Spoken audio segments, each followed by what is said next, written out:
أعوذ بالله من الشيطان الرجيم. بسم الله الرحمن الرحيم. وإذ أخذنا ميثاق بني إسرائيل لا تعبدون إلا الله وبالوالدين إحسانا وذي القربى واليتامى والمساكين وقولوا للناس حسنا وأقيموا الصلاة وآتوا الزكاة ثم توليتم إلا قليلا منكم وأنتم معرضون.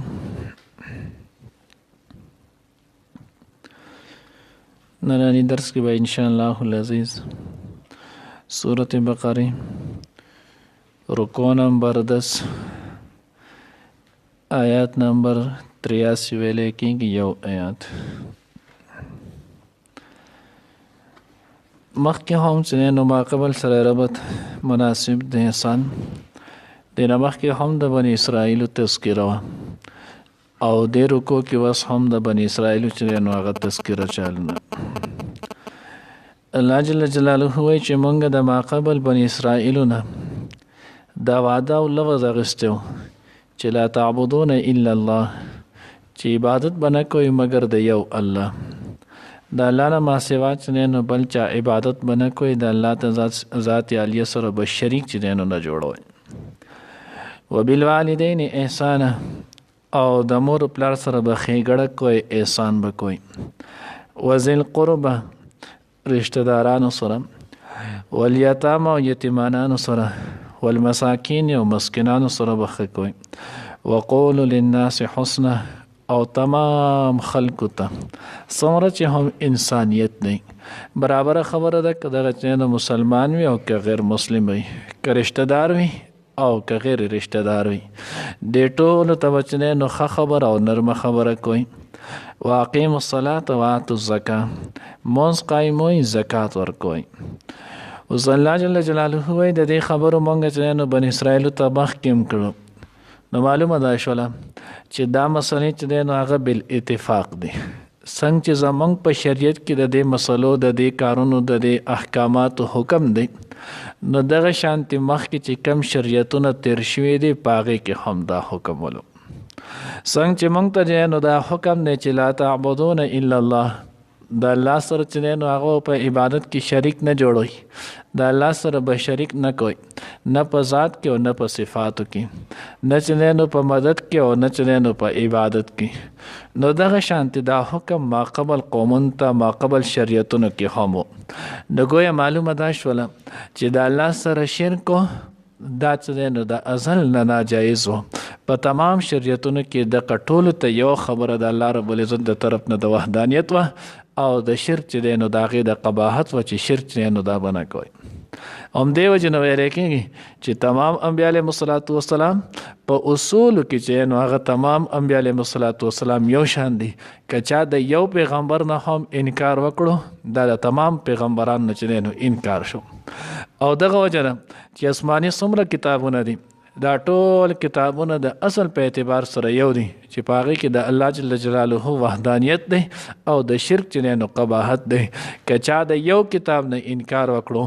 د یو کتاب د یو آیات نه چې نو انکار وکړو،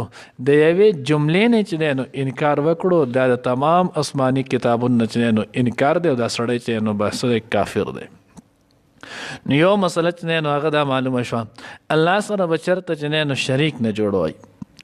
وبالوالدین احسان او مور او پلار سره به احسان کوي. مور او پلار سره به چې نو د ادب معامله کوي، مور او پلار سره چې نو هغه به ښه سلوک کوي. اوس د مور او پلار سره احسان، د مور او پلار سره چې نو ادب، د مور او پلار سره چې نو ښه سلوک، دا د الله جل جلاله حکم دی او دا د وس نه دی، دا هم د شروع د ابتدا د آغاز نه چې دی نو هغه دغه حکم دی. گویا د ازل نه دا حکم را روان دی چې د مور و پلار قدر چې دی نو هغه به د مور و پلار نافرمانی چې دی نو دا بنئ. نو ځکه الله جل جلاله چې دی نو هغه د دې ذکر کوي چې دا وعده موږ د بني اسرائیلو نه اخیستې وه. نو د هغوی د چې کومې وعدې موږ اخیستې من جمله یو په هغې کې دا هم چې د مور و پلار سره به احسان کوي. اوس د مور و پلار سره احسان نو دا په کم درجه باندې نو شاه عبدالعزیز دهلوي رحمه الله دا چې نو دا مسله لیکل دا غوي وی د مور پلان سره د احسان دا هغې چې دی نو هغه صورتونه دي، یو فرض او واجب احکامات دي، یو سنت مؤکده دي، یو مستحب او نفل دي. اوس په دې کې به د کم ځای د مور پلار چې دی نو اطاعت کېږي او په کم ځای کې به نه کېږي. وایي که چېرته چې دی نو د الله جل جلاله د طرف نه یو حکم فرض او واجب حکم ولو، نو په دغه ځای کې بیا د مور پلار په حکم باندې د الله جل جلاله دغه حکم چې دی نو مقدم دی. د مور پلار په حکم باندې فرض او واجب کې بیا د الله جل جلاله حکم چې دی نو هغه مقدم دی، مخکې به د الله حکم پوره کې، وروسته به بیا چې دی د مور پلار حکم پوره کې. دقه شانتې چې نو په حرام او مکروه تحریمي کې اوس مور پلار چې دی نو هغه د حرام کار حکم کوي، هغه ته وایي چې مونځ مه کوه مثال کې طور پر، نو په دې کې د مور پلار چې دی نو هغه تابعداري دا نشته. ځکه د الله پیغمبر فرمای لا طاعت لمخلوق فی معصیة الخالق، لا طاعت لمخلوق فی معصیة الخالق. د الله رب العزت چې دی نو د مخلوق تابعداري د الله په نافرمانی کې نشته. چې کوم ځای کې د الله نافرمانی کېږي په هغه ځای کې به د هېچا نه منلی کېږي، که دا د وخت چې دی نو هغه مقتدا وي او که دا مور پلار وي او که دا هر یو کس وي. دویم چې دی نو هغه سنت مؤکده دي. نو د سنت مؤکده کې بیا چې نو هغه شاه صاحب رحمه الله لیکلی دي، یو طرف ته مثال په طور کې د جمع منځ دی او بل طرف ته چې نو د مور پلار حکم دی. اوس د جمع منځ دا زمونږ په نسبت باندې سنت مؤکده دی. اوس دې دوران کې د مور پلار خدمت د مور پلار چې نو حکم رالو، نو په دغه ځای کې بیا چې نو کله به دغه حکم پرېږدي او د مور پلار خدمت مخکې کوي. دې ځای کې به د مور پلار چې دی نو هغه خبره د هغوی خدمت دا به مقدم کوي، دغه حکم به پرېږدي، خو دا به ګورئ کله کله مستقل عادت چې دی نو دا به نه جوړی، مستقل نشي پرېښودی. لکه مثلا زه به د هغې دپاره مثال ویم، لکه اوس مثال په طور کې مور پلار چې دی نو هغه ستا سره دی ناجوړه دی، بیمار دی، تو سره یې اسپتال دی. اوس اسپتال کې چې نو یو طرف ته د مور یا د پلار چې نو خدمت دی، دویم طرف ته جمع ده. اوس په دې دوران کې دا کله ناکله پیښیږي، اوس دغه دوران کې د هغوی هغه خدمت ضرورت زیات دی، نو ته به جمع پرېږدې، مخکې به د هغوی خدمت وکړي، بیا به وروسته چې دی نو هغه مونځ وکړي، خپل مونځ به نه پرېږدي، جمع چې دی نو هغه به پرېښودلی شي. خو اوس که دا مستقل چې دی نو داسې عادت شي چې تا ته د جمع په ټایم کې چې نو هغه ته وایي چې دا کار وکړه، نو بیا به دا نه پرېښودلی کېږي. مستقل که سنت مؤکده په باره کې حکم کوي دا به بیا نه پرېښودلی کېږي. دریم صورت چې دی نو هغه په مستحب او په نفلو کې دی. مستحب او نفل کې، نو مستحب او نفل په صورت کې په هغه صورت کې بیا د مور پلار حکم چې دی نو هغه مقدم دی او نفل او مستحب عمل دا چې دی نو وروسته دی. لکه مثال په طور کې تو اوس اوابین کې او هلته د پلار وایي چې لاړ شه د بټۍ نه ډوډۍ راوړه، اوس ته چې دی نو هغه روژه نیسئ او پلار درته وایي چې نه سبا زما چې دی نو څه کار دی زما سره په سفر وځئ. اوس دلته دا دواړه نفل دي، د نفل به وروسته د مور پلار دغه خدمت د هغوی دغه امر د هغوی دغه حکم چې دی نو دا به مقدم وي، که دا یوه ورځ او که دا 100 ورځې. دغه ځای کې چې نو هغه د مور پلار حکم بیا په نفل باندې دا چې نو مقدم دی. روژه تو بله ورځ هم نیوی شي، بلم شي، هر کله نیولی شي. او نفل تو چې نو بل ټایم هم کولی شي، بل ټایم هم چې مکروه ټایم دغه 3 وختونه نه ما سوا چې نو کم مکروه ټایمونه دي، دی نه ما سوا چې کم ټایم یې تو نفل چې نو هر ټایم کولی شي. نو په دغه صورت کې بیا د مور پلار حکم چې نو هغه مقدمي. نو ځکه الله جل جلاله وایي وبالوالدین احسانا، مور پلار سره چې نو احسان وکړي، مور پلار سره چې نو بد سلوک بنه کړي. حدیث مبارکه کې راځي چې د نو د کې علامات قیامت کې او کتاب الایمان کې هم امام مسلم رحمت الله علیه چې نو ذکر کړی دی. هغه چې نبی علیہ الصلوۃ والسلام یو فیرو فرمایلو، مفهوم دا غي دا دی چې با قرب قیامت سره داسې خلک چې نو هغه به هم راشي چې دو به مور پلار ته چې نو هغه بدیره دي کنزل بورته کوي. صحابه کرام رضوان الله تعالی اجمعین فرمایل اے د الله رسول داسې به څوک کېدی شي هر سړی د خپل ایمان مطابق خبره کوي. نو صحابه کرام رضوان الله تعالی اجمعین فرمایل د الله رسول سړی به مور پلار ته کنزل کوي، نبی علیہ الصلوۃ والسلام ورته فرمایل او دی بچنانو د بل چا پلار وکنځي نو هغه به یسب اباه د پلار چې نو هغه به وکنځي دی به پردی مور وکنځي نو هغه به د مور وکنځي نو یو چنانو هغه صورت تقره او وسق الافیز والامان مخامخ به زرا پاسي وਹੀ کنزل دا خو چنانو هغه بالکل شعار خو په دای کې یو ګورئ د آیات ساتي چې په دې کې مین کردار د مور پلار په خپل دی په دې کې مین کردار د مور پلار په خپل دی وخت وو طریقو سره چرته چې مور پلار د خپل مور پلار تابعداري کړي د اولاد د دنیا چې دی نو هغه په یو قانون په یو وخت په یو صورت کې په د پسې چې دی نو هغه نشي را پاسېدلی دا یاد ساتئ خو که چېرته د خپل مور پلار چې دی نو هغه نافرماني کړي خپل مور پلار چې دی نو هغه یې خفه کړي او ډچولي نو چېرته دا یاد ساتئ داسې نشي کېدی چې د اولاد دی خفه نه کړي ځکه دا صریح د الله د پیغمبر حدیث مبارکه چې دی نو مفهوم دی یو حدیث کې 3 قسمونه ذکر کړي نور هم دی 3 خبرې د الله پیغمبر ذکر کړي دي نمبر 1 چا چې د مور پلار سره ښه سلوک وکړلو یا بد سلوک وکړلو دله به تر هغه وخته پورې مرګ نه راځي چې څو پورې دته د هغې بدله په دنیا کې نه میلاو شي نمبر 2 چا چې دی نو هغه څوک په چا باندې ظلم وکړي نو څو پورې چې دی په خپله مظلوم نه دی جوړ شوی دی د هغې پورې بدله مرګ چې دی نو هغه نه راځي نمبر 3 چېرته چې چا هم که جینو په چا پورې خندا او استهزا وکړله تر څو چې دی د بل د خندا نه جوړ شوی د هغې پورې بدله مرګ نه راځي دا د الله د پیغمبر چې نو هغه واضح فرمان دی نو ځکه وایي وبالوالدین احسانه نو د مور پلار دا هغوی چې څوک غواړي چې زما اولاد دې زما تابعداري دی د خپل مور پلار چې نو تابعداري وکړي او دویم د هغې لوی نقصان هغه مور پلار دویم کمی دا کوي یو خدا دې چې ما تاسو ته چې خپل مور پلار نافرماني وکړي دویم دا دی چې د اولاد له دیني تربیت چې نو ورنه کوي اولاد ته چې نو دین ونه ښي قرآن ورته ونه ښي سنت ورته ونه ښي نو دی چې کله د الله د کتاب نه لري دا خبرې خو موږ ته چې نو الله کړي دي د الله پیغمبر چې نو هغه راته ښودلي بیا د الله د پیغمبر د صحابو په سیرت کې چې نو دا خبرې منطلع کېږي بیا د تابعین او د تبع تابعینو چې نو په سیرت کې دا خبرې منطلع کېږي اویس قرنی او دا مختلف لوی لوی بزرګانو قصې موږ کوو نه نو دا په دغې کې کېږي او چې تا خپل اولاد د دین لرې ساتلی نو هغه خو چېرته هم د دغې خبرې باندې نه راتلی شي او نه د دا خبرې کولی شي مونږ چېرته چې نو هغه ډېر څه نو هغه زمونږ کم همتي به ورته ووایو یا چې نو بدقسمتي به ورته ووایو چېرته مونږ خپل اولاد نه په دین په کار باندې نه خفه شول او نه مونږ چېرته خپل اولاد د دین په کار مجبوره کړو همیشه چې مونږ د اولاد نه خفه کېږو یا مونږ همیشه چې اولاد چې نو هغه مجبوره کوو نو صرف او صرف د دنیا په کار او د دنیا د شیز دپاره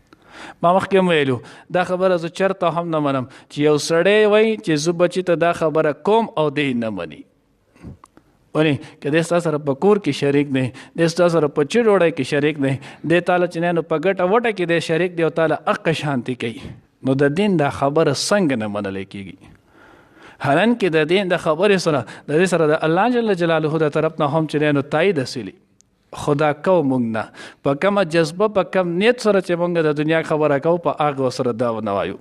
نو دویمه وجه چې نو د دین نه د لرې ساتلو ده چې مونږ خپل اولاد قرآن احادیث نه د دین نه لرې وساتو نو چې لرې وساتو نو د هغه ته خو د نور څیزونو کې نور کتابونو کې نور مجلسونو کې دا خبره کېږي نه نو ځکه دی بیا د مور و پلار چې نو هغه احسان نه کوي د هغوی سره ښه سلوک چې دی نو هغه نه کوي نو ځکه الله وایي وبالوالدین احسانه وذی القربى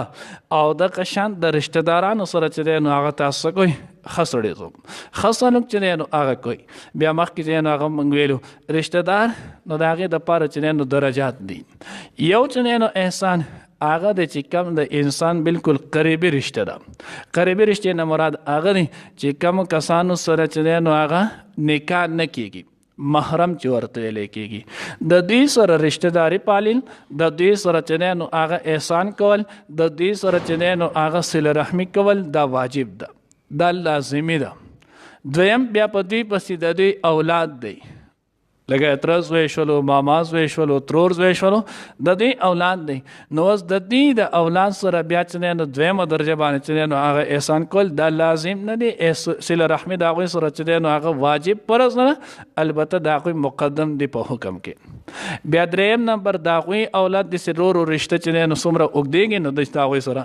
او بیا د عام هر مسلمان سره چې دی نو هغه ښه تعلق ساتل، صله رحمي کول، د هغه سره چې دی نو هغه ښه لیندین ساتل، ښه معاملات کول، دا چې دی نو د انسانیت او د مسلمانیت صفت دی. والیتامه او د یتیمانانو سره احسان کولو. اوس د یتیمانانو سره احسان او یتیم څه ته ویلی کېږي؟ نو یتیم وایي دې ته ویلی کېږي یو یتیم په انسانانو کې دی، یو یتیم په حیواناتو کې دی، او یو یتیم چې دی نو هغه په کاڼو کې دی، ملغررو کې دی. نو په انسانانو کې یتیم هغې ته ویلی کېږي چې د هغه پلار نه وي. مات ابوه قبل ان یبلغ، د هغه پلار مړ شي مخکې د دې نه چې هغه بالغ شي. بلوغ نه مخکې د هغه پلار چې دی نو مړ شي نو دته ویلی کېږي یتیمو. یو زما ستا په عرف کې چې دی نو هغه یتیم دی. لکه یو سړی مثال په طور کې چې چا پړوکوالي باندې چې نو پلار یې مړ شي او دی وړوکی دی نو هغه پاتې شي، دې که بیا د سپینې ګیرې خاوند شي خو دی بیا هم زموږ په عرف کې یتیم شمارلی کېږي. دا د عرف او د هغه وخته پورې د بلوغه پورې چې دی نو دا سړی دا یتیم دی، دا هلک دی که جنۍ ده. کله چې دوی بالغ شول بیا دا یتیمانه نه دي. که داسې وکتلی شي نو بیا موږ ټول چې نو یتیمانان یو. آدم علیه صلات وسلام پخوا په زمانو چې دی نو وافت شوی دی، نو داسې یتیمالی نشته، د بلوغه پورې چې نو هغه دی. نو انسانانو کې یتیم هغې ته ویلی کېږي چې د هغه پلار چې دی نو وفات شي، دی لا بلوغ ته نه رسېدلی او پلار چې دی نو هغې وفات شي، دته یتیم ویلی کېږي. ځناورو کې یتیم هغې ته ویلی کېږي چې مور یې نه وي. ځناورو کې یتیم هغې ته ویلی کېږي چې مور چې دی نو هغه یې نه وي، نو دغې ته بیا یتیم ویلی کېږي. او په کاڼو ملغررو کې یتیم در یتیم هغې ته ویلی کېږي چې د هغې مثل نه وي. ځکه د حضور په صفاتو کې چې نو هغه یو صفت دا چې آپ یتیم نہیں بلکې در یتیم دی. حضور یتیم نو در یتیم، حضور مثل چې دی نو هغه په دنیا کې نشته نه به پیدا شي. نو دې وجې نه کاڼو کې چې نو یتیم هغې ته ویلی کېږي چې د هغې مثل چې دی نو هغه نه وي. والمساکین او دغه شانتې مسکینانو سره احسان کول. اوس مسکین چاته ویلی کېږي؟ نو مسکین هغې ته ویلی کېږي چې د ده سره صاحب نصاب مال نه وي. نصاب په قدر چې د کم مال په وجه باندې زکات چې دی نو دی ادا کوي یا په ده باندې چې دی نو هغه زکات بیا حرامېږي، نو دغه نصاب ته ویلی کېږي څه؟ یتیمو، د مسکینو. اوس چې د دغې نصاب نه پښکتی که دی تنخوادار ولې نه وي؟ د تنخوادار ولې نه د سره د ضرورت موافق چې دی نو خپل ګاډی ولې نه د سره د ضرورت مطابق خپل کور ولې نه خو د دې سړی چې نو هغه ګزاران نه کړي، د سره د نصاب پورې چې نو مال نشته. اوس دا سړی چې نو هغه مسکین او فقیر دی، د دغه سړی باندې زکات هم کېږي، د سره چې نو هغه د ښه سلوک چې نو هغه حکم هم دی. اوس چې کم کس چې نو دغه نصاب په قدر د هغه سره چې نو مال پوره شولو، بیا دا سړی اگر که د ګاډی نه ګرځوي، اگر چې د کرایې په کور کې ولې نه پاتې کېږي، خو دغه سړی چې د سره د نصاب په قدر یا د هغې نه سوا چې نو پیسې دي، نو اوس دا سړی مسکین نه دی. وقولو للناس حسنا، او بیا الله جل جلاله تاسو ټول خلکو په حق کې چې نو هغه نرمه خبره کوي، ښکلې او ښې خبرې چې نو هغه د تمام خلکو سره کوي. برابر خبره ده که هغه مسلمان وي او که کافر وي. حضرت طلحه ابن عبدالله رحمه الله، د حضرت طلحه ابن عمر رحمه الله دی فرمای وایي چې نو د حضرت عطا رحمه الله چې نو هغه عطا دا تابعی دی، وایي زه د هغه چې نو درس ته لاړم، وایي ما چې د هغه په درس کې وکتل نو پای کې مختلف فاسد عقیدې والا خلک هم ډېر ناسونه. نو ما حضرت عطا رحمه الله ته چې نو هغه وایي طلحه ابن عمر وایي ما ورته چې حضرت ستا په دې درس کې چې نو هغه غلط عقیدې والا ډېر خلک ناست دي، تاسو دوی ته څه وایئ نه؟ زمونږ درس له خو چې راشي مال او ډېر کار راځي، زه بیا چې نو هغه شاټان ولګوم چې نو دی واپس بیا ځي بیا نه راځي. تاسو په درس کې دا کسان کینې، تاسو ته څه وایئ نه؟ حضرت عطا رحمه الله چې نو هغه ورته وفرمیل بهترینه جمله وی ګوره الله جل جلاله وینا ده وقولو للناس حسنا، تاسو خلکو ته چې نو ښه خبره کوئ. دا آیات چې نو هغه د یهودو سره چې نو هغه متعلق دی، اذ اخذنا میثاق بني اسرائیل، الان کې یهود دی کافر دی، الله وی دوی ته هم چې نو هغه ناس دا چې نو مسلمان کافر ټولو باندې د اطلاق کېږي. نو الله چې کله د هغوی ته د دې خبرې حکم کړی دی، نو مسلمان ته خو به تو په سره چې نو هغه تیزه خبره نشي کولی. او دویمه وی الله جل جلاله اوس د موسی علیه السلام په شانتې جلیل القدر پیغمبر شته نه، او د فرعون په شانته چې دی نو هغه بدبخت نشتی. نو چې کله د فرعون په شانته بدبخت نشتی او د موسی علیه السلام په شانته بهترین واعظ نشتی، وی بیا هم الله رب العزت موسی علیه السلام ته دا وی چې کله تاسو لاړ شئ وقولا له قولا لینا، تاسو بچنه فرعون ته نرمه خبره کوي، شاید چې دغه نرمه خبره په هغه باندې اثر وکړي. سخت خبره دا چې نو په پردي خو پردي نه دا په خپل ځان باندې په خپل اولاد کې هم چې نو اثر نشي پیدا کولی. نو ځکه الله می وقولوا للناس حسنا واقيموا الصلاه واتوا الزکاه، موږ قائم کې زکات مخکې موږ ویلو بنی اسرائیل باندې چې نو دوه منځونه واتوا الزکاه او زکات ورکوي. نور احکامات په هم ول وېدادوی ولې ذکر کړي نو صفات التفاسیر کې لیکلي نه وېدادوی چې نو هغه ذکر کړي چې اعظم العبادات البدنيه والماليه، اعظم عبادات البدنیت والمالیه چې بدنی عملونو کې بدنی عبادتونو کې د ټولو نه افضل عبادت هغه چې نماز دی او په مالی عبادتونو کې د ټولو نه افضل زکات دی. نو الله جل جلاله دغه افضل ولا ذکر کړ، نور چې په ګلان د څومره هم عبادتونه دي هغه ټول شامل دي. بیا الله وی ثم تولیتم، تاسو بیا چې نو مخ واړو الا قلیلا منکم، مگر لږ تاسو نه. لږ نه مراد چې نو عبدالله ابن سلام رضی الله تعالی عنہ او دا هغه مرګري دي چې دې لږ کسانو چې نو هغه څه چل وکړلو ایمان قبول کړو، باقی و انتم مورزون، تاسو مخ وګرځو. هغه وخت کې پلار نکاح ثم تولیتم او وس انتم تمورزون، تاسو چې نو هغه موجوده د حضور په زمانه کې چې کم يهود ول تاسو وسو مخ ګرځوي د الله د پیغمبر چې نو تصدیق نه کوي. الله رب العزت دې موږ دغه اعراض نه وساتي. و اذ وعدنا او یاد کوي هغه واخو کله چې واغستل و اذ اخذنا او کله چې واغستل مونږه میثاق کلک واده بني اسرائیل د بني اسرائیلونه لا تعبدون چې عبادت مکوئ الا الله مگر صرف د یو الله وبالوالدین او د مور پلار سره احسان ښېګڼه کوئ وذل قربا او خپلوانو سره والیتاما او یتیمانانو والمساکین او مسکینانو سره وقولوا او وایئ للناس خلقو ته حسنا خبره. حسنه کې جنو هغه تفسیر خازن لیکلی الامر بالمعروف والنهي عن المنکر، دا چې نه هم په قول حسنا کې داخل دي. واقیموا الصلاه او قائموي منځ لره واتوا الزکات ورکوي زکات ثم تولیتم بیا واړېدلې تاسو مخ واړو تاسو الا قلیلا منکم مگر لږ کسانو تاسو نه وانتم مورزون او تاسو مخ ګرځونکي